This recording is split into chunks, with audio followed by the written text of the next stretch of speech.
Good evening, everyone. Welcome you all to our online class of science by St. Angel's Public School.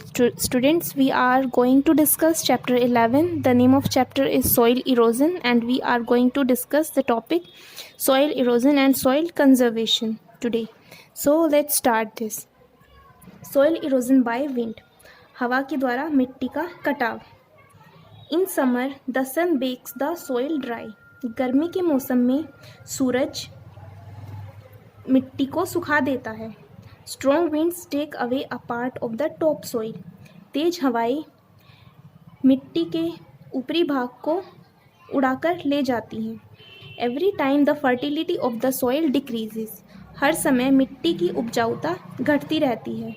In the deserts the strong winds carry away the sand to cover the fertile soil of the near by areas.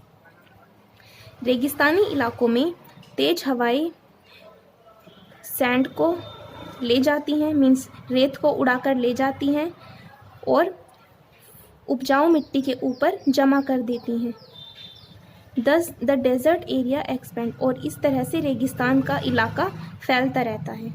Soil erosion by water. मिट्टी का कटाव पानी के द्वारा. Heavy rains causes floods.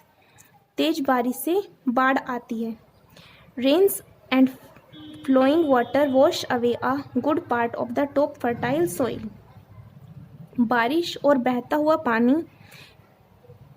उपजाऊ मिट्टी के ऊपरी अच्छे भाग को धो देता है या फिर वहाँ से हटा देता है.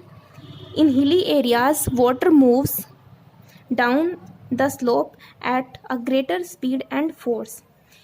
पहाड़ी इलाकों में पानी ढालों पर से बहुत तेज स्पीड और फोर्स के साथ बहता है. It carries away most of the fertile top soil. यह अपने साथ उपजाऊ मिट्टी के ऊपरी भाग को ले जाता है. Soil erosion by human activities. मानव के क्रियाकलापों द्वारा मृदा का अपरदन.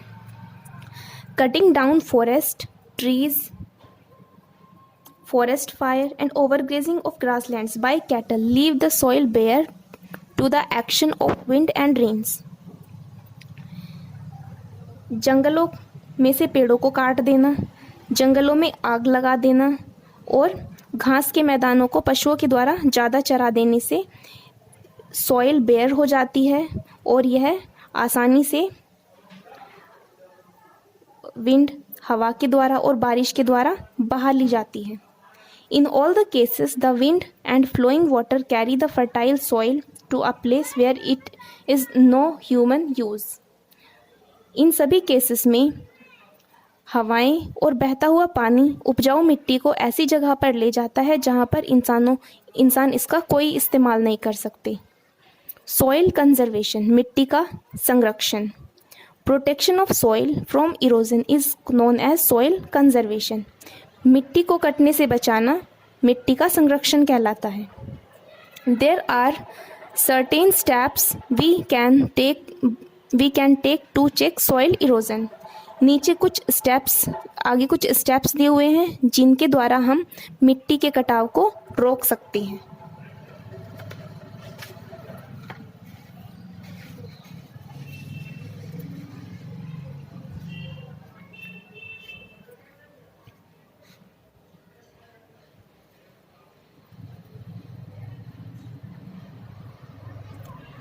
Planting trees and grasses. पेड़ों को और घासों को लगाएं. The roots of trees and grass bind the soil firmly with them not to allow it to be easily blow or washed away. पेड़ों की जड़ें और घास मिट्टी को दृढ़ रूप से बांध लेती हैं जिससे बहता हुआ पानी इस मिट्टी को नहीं ले जा पाता. The plants also decrease the speed of wind and water. पौधे हवा की और पानी के बहाव की स्पीड को भी कम कर देती हैं. So trees should be planted around the field. तो पेड़ों को मैदान के चारों तरफ लगाना चाहिए. To keep the land covered Between two crops, grasses and creepers should be grown. Land को कवर करना चाहिए अलग अलग तरह की फसलों से और घासों से और बेल से. मेकिंग बांध्स, डैम्स एंड एम्बैंकमेंट. अब बांध बनाना या फिर तटबंध करना. बांध्स prevent rain water wash away the top soil. बांध बारिश के पानी को टॉप सॉइल को बहाने से रोक लेते हैं. They should be built around parts of the farmlands. यह खेतों के हिस्सों में बनाए जाते हैं. Strong dams on the rivers should be built to control the floods. मजबूत बांध नदियों के किनारे पर बनाए जाते हैं ताकि बाढ़ को आने से रोका जा सके. Which carry away the top soil. और ये बहुत बड़ी मात्रा में उपजाऊ मिट्टी को भी ले जाते हैं तो उसको भी इससे रोका जाता है. Dam water can be supplied to water scarce area और in dry weather to irrigate the fields through canals. Dam यानी बांध में जो पानी इकट्ठा होता है उसको कैनाल्स के द्वारा ऐसे एरियाज़ में सप्लाई कर दिया जाता है जहाँ पर मौसम सूखा होता है और फसलों को सिंचाई करना होता है. Strong and firm embankments along the river banks should be made at the winding turns of the river where water strike against the bank. मजबूत और दृढ़ तटबंध किया जाता है नदियों के किनारे पर ताकि मोड़दार लहरें नदी के किनारों से टकराकर वापस चली जाती हैं. They control the flow of river and prevent it from carry away top soil. ये नदी के प्रवाह को नियंत्रित रखता है और मिट्टी की ऊपरी परत को भी बह जाने से रोकता है. Making terrace on hilly slopes. पहाड़ी ढालों पर टेरेस बनाना. To make the flow of water slower at hilly slopes terrace should be made along the hilly slopes.